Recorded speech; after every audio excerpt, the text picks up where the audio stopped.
I always thought big revelations would come with screaming headlines or explosive fights.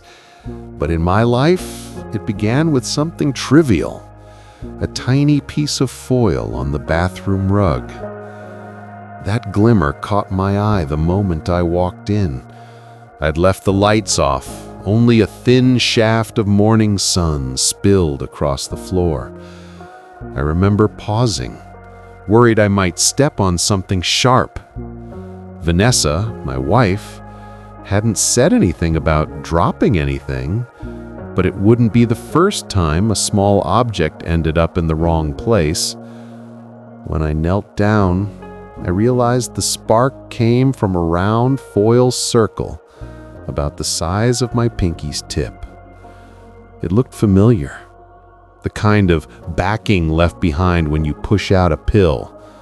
One side was blank, but the other read 2.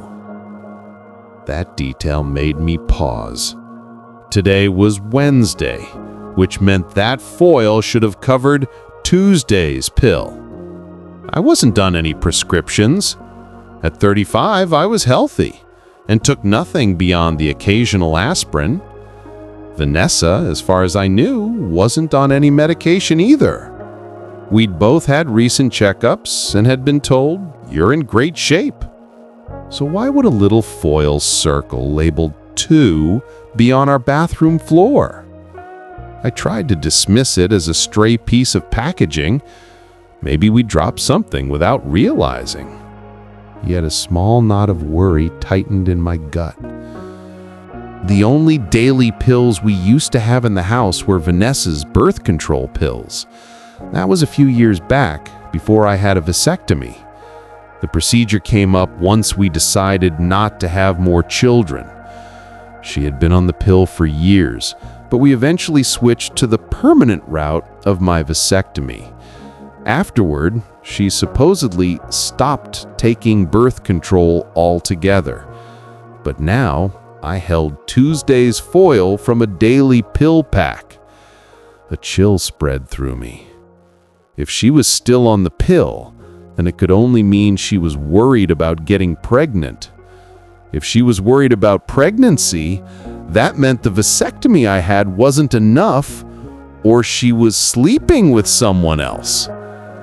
In the past, I might have just asked her directly, but some instinct told me to investigate before confronting her. I've always been methodical, especially after all the nights I spent perfecting engineering designs at my firm. I needed more proof before deciding whether I was overreacting or truly had reason to be suspicious. I cleaned up, put the foil back where I found it, and made sure I left the bathroom looking exactly as it did before. Then I drove to work, my mind racing with questions I couldn't answer. At the office, instead of diving into the new contracts, I started looking up private DNA kits and covert surveillance equipment.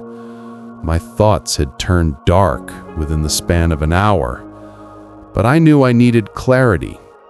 If Vanessa was indeed cheating, I wanted to know who, for how long, and if our 2 children, James and Sonia, were even mine. We had 2 children, 5-year-old James and 3-year-old Sonia. I thought they were both mine. I'd always believed they were my flesh and blood. Still, that doubt nagged me. If she'd been lying about the pills, could she have lied about everything else? I ordered a series of items, discreet voice recorders, tiny cameras that could be placed around the house, phone cloning software, and DNA test kits. I felt sick doing it, but I convinced myself it was necessary. I wanted unassailable facts before I took any steps that might blow up our family. Those few days waiting for delivery seemed endless. In that time, I kept a close eye on Vanessa, searching for suspicious behavior. She seemed normal, no big changes to her routine, no sudden nights away. Our intimate life was the same as ever, once or twice a week, often squeezed in before the kids woke up. She didn't rush to shower off any unfamiliar smells, nor did she wear different perfume or clothing. If she was cheating, she was doing a damn good job of covering her tracks. When Friday arrived, I got the call at work that my packages had been delivered. I had them sent to the office so Vanessa wouldn't ask awkward questions. That afternoon, I pretended I had a light schedule and went home early. The au pair who helped us with the kids while Vanessa and I both worked was feeding the children.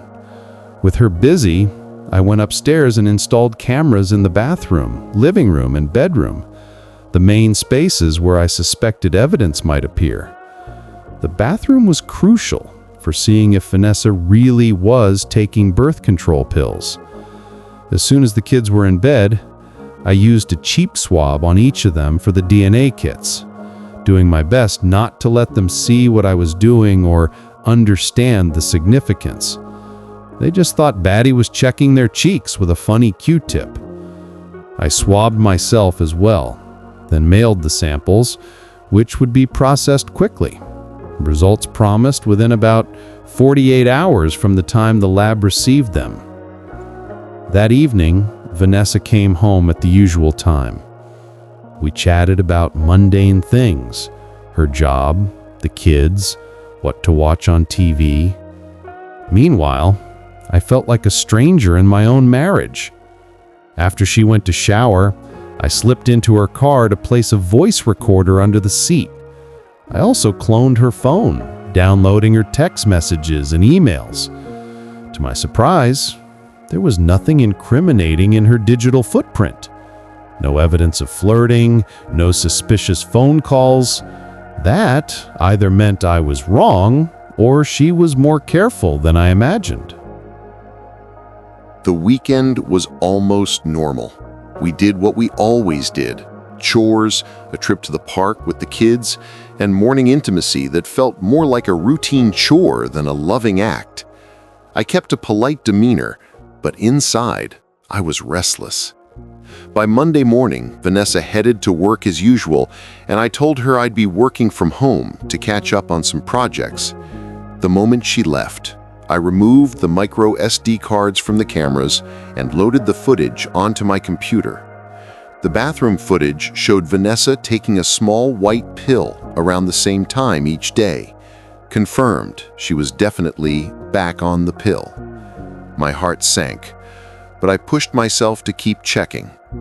The bedroom camera presented the next surprise. On Saturday night, while I was busy cooking dinner, she had come out of the shower, gone to the bedroom, and typed a message on a phone I didn't recognize. She apparently had a second phone, one that wasn't the one I had cloned. I watched as she finished typing, walked to the air conditioning vent, opened it carefully, and stashed the phone inside.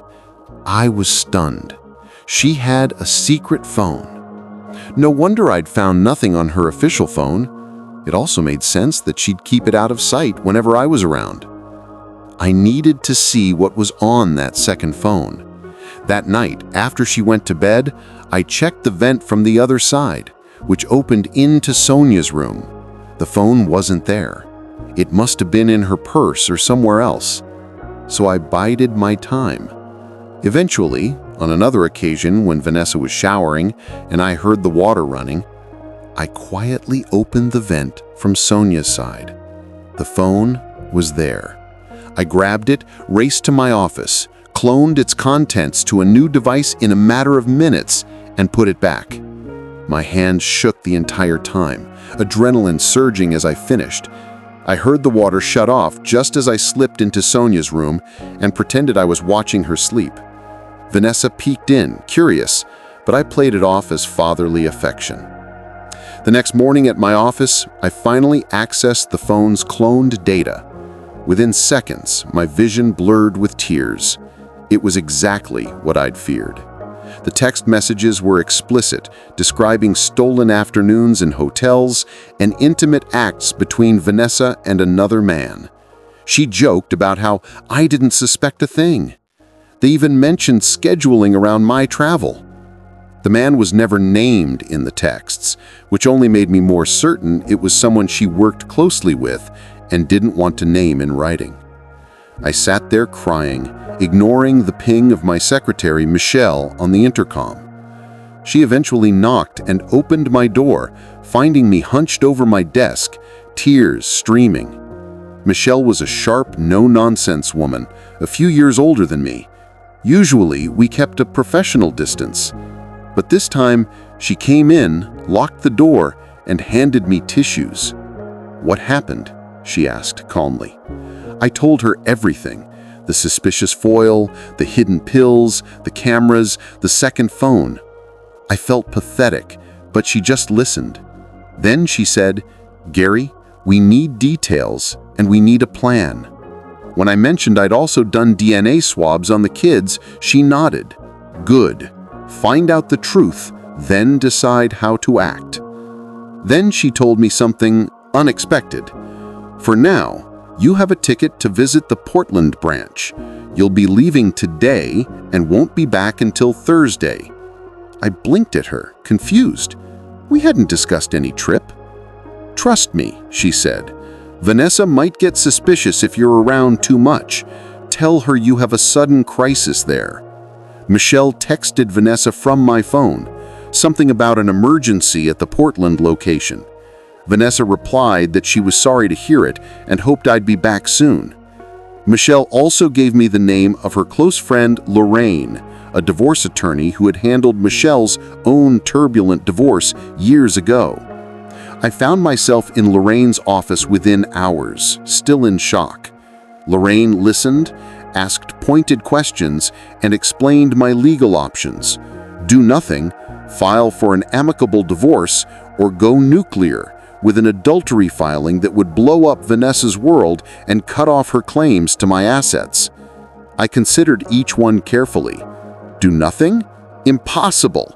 I was furious. File amicably?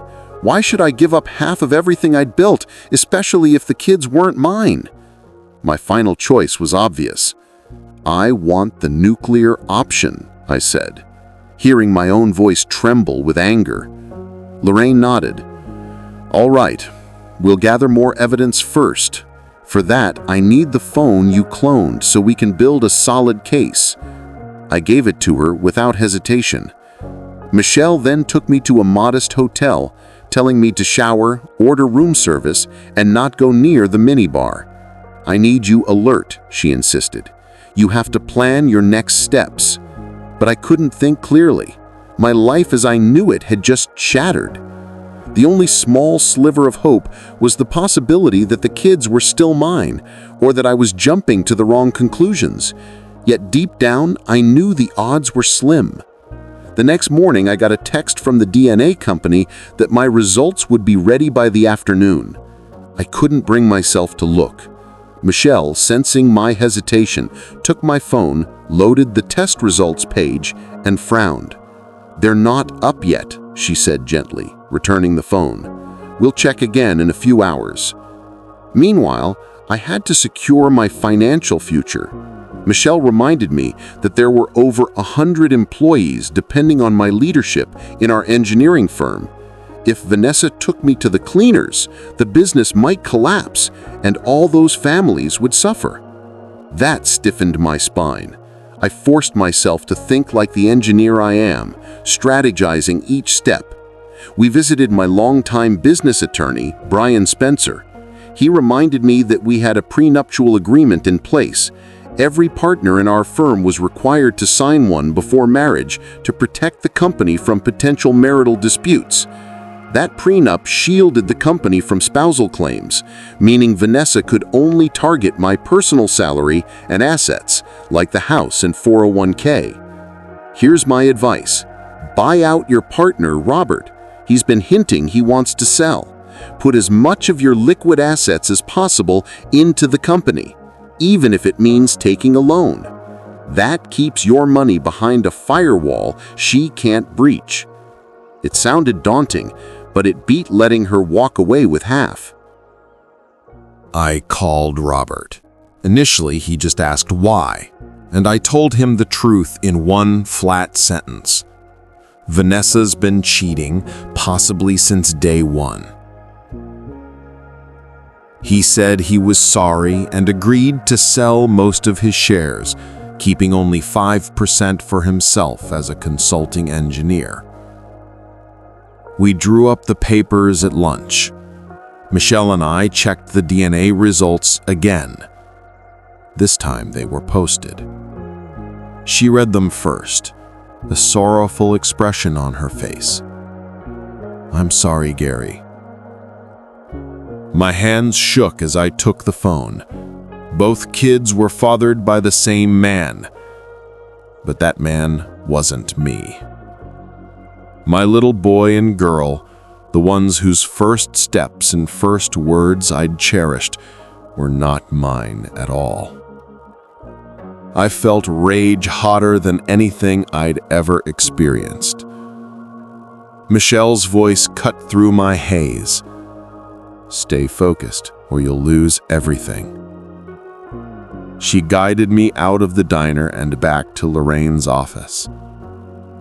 When we arrived, Lorraine had her own update. "We have a preliminary private investigator report. Vanessa had a man over at your house last night. We couldn't see inside, but we have footage of him entering. He used his own key." My stomach churned. Later, reviewing the living room camera, I saw him walk in, welcomed by our son. No, by her son, shouting, "Daddy Bill!" My tears came in unstoppable waves that told me everything I needed to know about the father's identity. Bill Wright, Vanessa's longtime boss.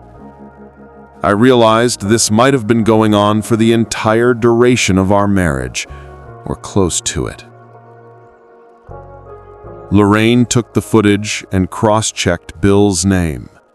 He was a high-level executive at Vanessa's firm, subject to a strict non-fraternization policy.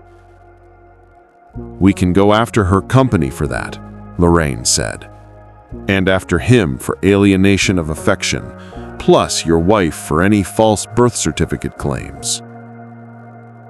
She listed a litany of possible legal strategies, all of them aggressive and devastating.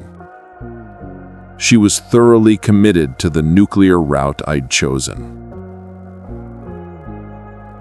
I returned to the hotel numb. Michelle showed up at my door that evening saying, "You shouldn't be alone. Pack up, you're coming to my place." I was too exhausted to argue. Michelle had a single-story house, bigger than I'd expected, and she gave me a private room. There was no physical closeness or romantic vibe. It was more like I was a shattered man, and she was stepping in as a friend who didn't trust me to keep it together by myself. The next big step involved finalizing the buyout from Robert. We had to funnel my money into the company, effectively making me appear almost penniless. Once everything was said and done, I moved all personal funds, cashed out my 401k, taking the penalty, and prepared to refinance the house. Ultimately, I would appear to have a fraction of my real worth. It was legal, thanks to the prenuptial agreement and the timing of these transactions before the divorce. Brian drew up all the papers. Robert signed. I became the majority shareholder. Now everything was in the company's name, safe from Vanessa's reach. Monday morning, Lorraine filed for divorce on grounds of adultery, fraud, and emotional distress. At the same time, she filed a lawsuit against Bill's employer for failing to enforce its own policies. She also had process servers standing by to deliver everything in person. One set to Bill at his office, one set to the company's HR department and one set to Vanessa's desk. I watched the clock. At exactly 10 a.m., my phone pinged with an email. The divorce papers had been served. The other suits were served minutes later. Within 10 minutes, my phone lit up. I expected it to be Vanessa, but it was my mother. "Gary," she said. "Hi, Mom. What is this?" Her voice was sharp. "I got your letter. Your father did too. Are you really doing this?" "Did you read it?" I asked. "I read it and I don't believe it," she said.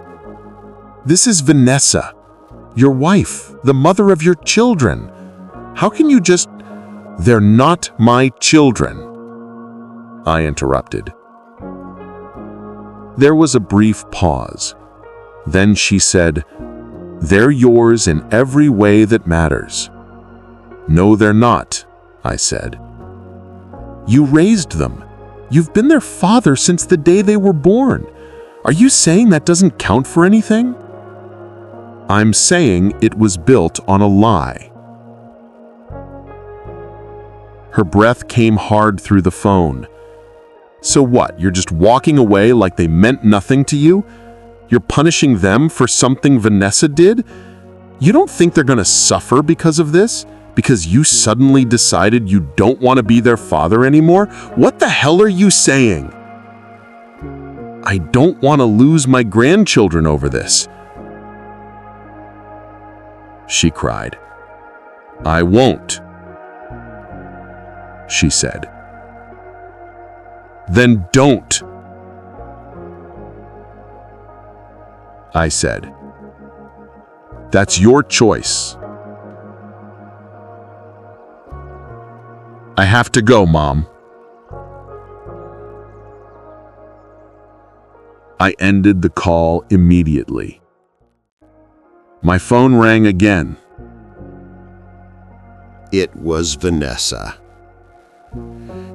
"Gary, we need to talk," she said, her voice shaking.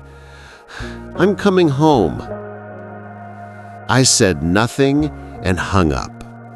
Then I realized that home was still my house where we'd lived together, but I guess she still saw it as hers too. Michelle gave me a quick hug and stepped out, leaving me to face Vanessa alone. I waited in my office at home, reading email after email from relatives who had gotten the disclosure packet. My father was outraged, my sister furious. Vanessa arrived about 20 minutes later, stormed into the office and shut the door. She'd never looked so disheveled.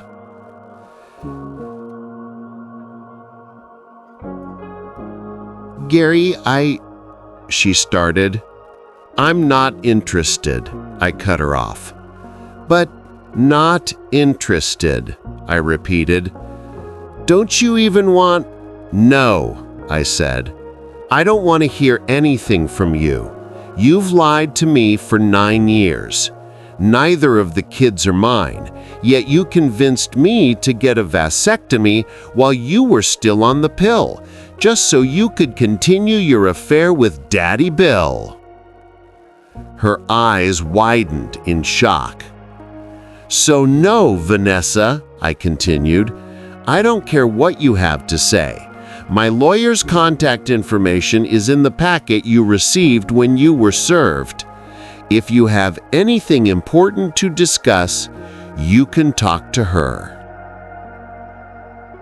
"What about the children?" she asked. "What children?" I responded. "I don't have any children, and if it were up to you, I'd never have any." "I would ask why you did this to me," I said, "but I really don't want to hear another lie. I have no interest in your excuses or justifications. I just want this whole mess to be over so I can pick up the pieces of my life and move on." I called the au pair into the room. I knew she could hear me since my office door was open and she was just in the next room. "You're fired," I said. "Effective immediately. Pack your things and get out." "What?" she asked. "Why?" "Because you were covering for her," I said, pointing at Vanessa. "You knew she was sleeping with her boss. I don't know if you knew the kids were his instead of mine, but you definitely knew what was happening. I have video proof of you talking to Bill about the kids. Get out." "Gary," Vanessa interjected, "you can't fire her. I'm the one who pays her wages." The au pair shot Vanessa a grateful look. "Well," I said, "I've already informed the agency that you were involved in an affair, and that I won't be taking legal action if they remove you from their roster. So if Vanessa wants to keep you on personally, not only will she have to pay you, but she'll also need to handle all your tax, vacation, pension, sick leave, and insurance." The au pair's face went pale. Not only was she losing her job, but being kicked off the agency's books made it nearly impossible for her to find another position. Agencies shared information. "Now get out," I ordered, and she hurriedly left. "Did you have to do that?" Vanessa said. "She didn't deserve." "You're talking again," I cut her off. "I told you I don't want to hear it.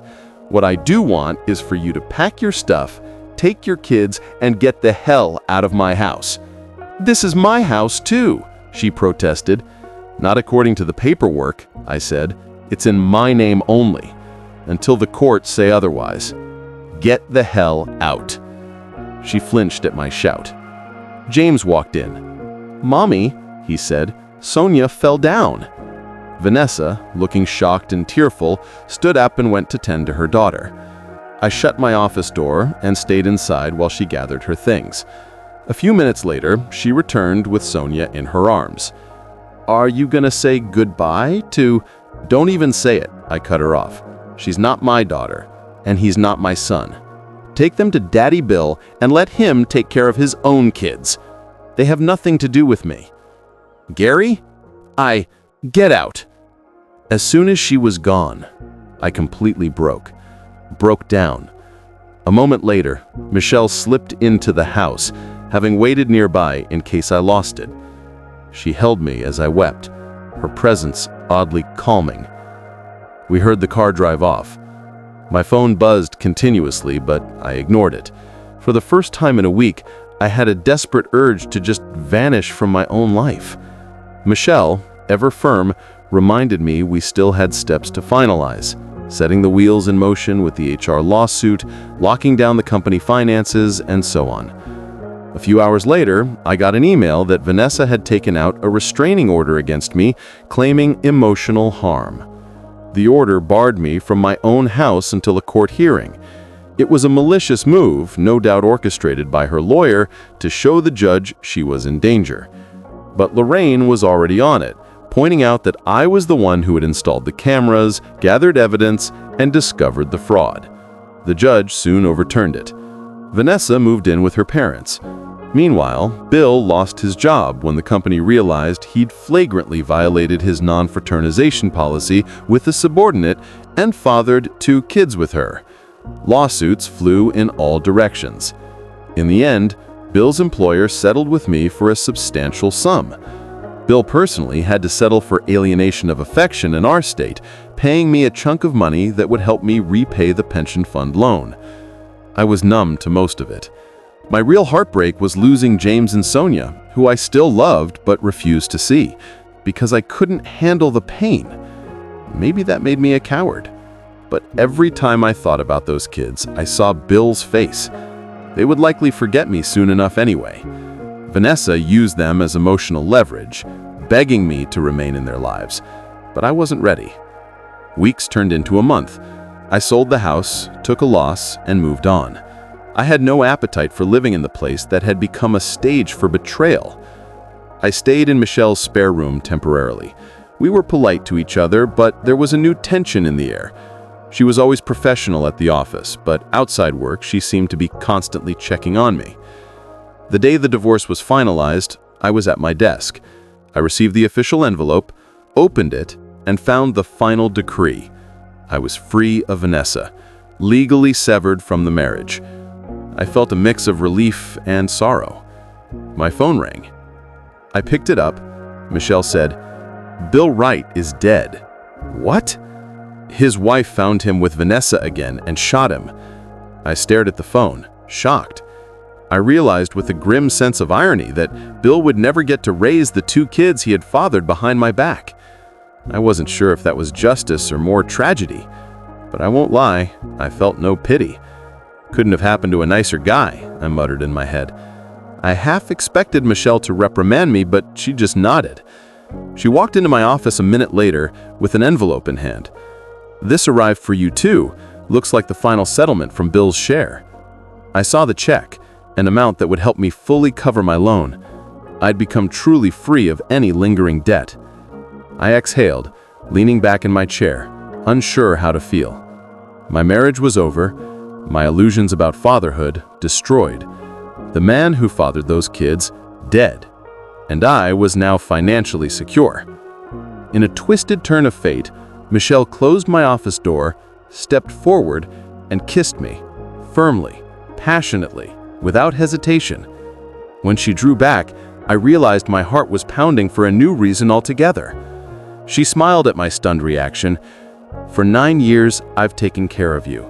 You're the most decent man I've ever known, and you never once crossed a line with me, even when you were at your lowest. I've waited for you a long time, Gary. If you'll let me, I want to show you not every woman lies, and not every relationship ends in heartbreak." I replayed all our interactions over the years, the quiet professionalism, her protectiveness, her unwavering willingness to fight for me once the truth came out. Maybe I'd been blind, too busy with my marriage to see someone who genuinely cared. And I also remembered Dr. Inton telling me vasectomy reversals had a high success rate. And I felt a pang of hope. Fatherhood wasn't off the table for me forever. I smiled at Michelle, still trembling from her kiss. I asked a simple question, and it came out with a raw edge that almost made me laugh. "How many kids do you think we should have?" She grinned widely. "At least 2, she said, her eyes warm, "but let's just see where this goes." In that moment, I realized my life had been flipped upside down, yet somehow a new chapter was opening. My future was uncertain, but for the first time in months, I didn't feel trapped. I'd gotten my closure, legal, emotional, and personal. A part of me would always ache for the children I once believed to be mine. Yet, I also understood that I had the chance to rebuild, maybe with someone who'd proven herself loyal and steady, right by my side the whole time. I nodded, and Michelle kissed me again. That's where my old life ended, and a new one began, no longer weighed down by illusions and deceit. Maybe heartbreak was the price of freedom, and maybe that was a fair trade after all.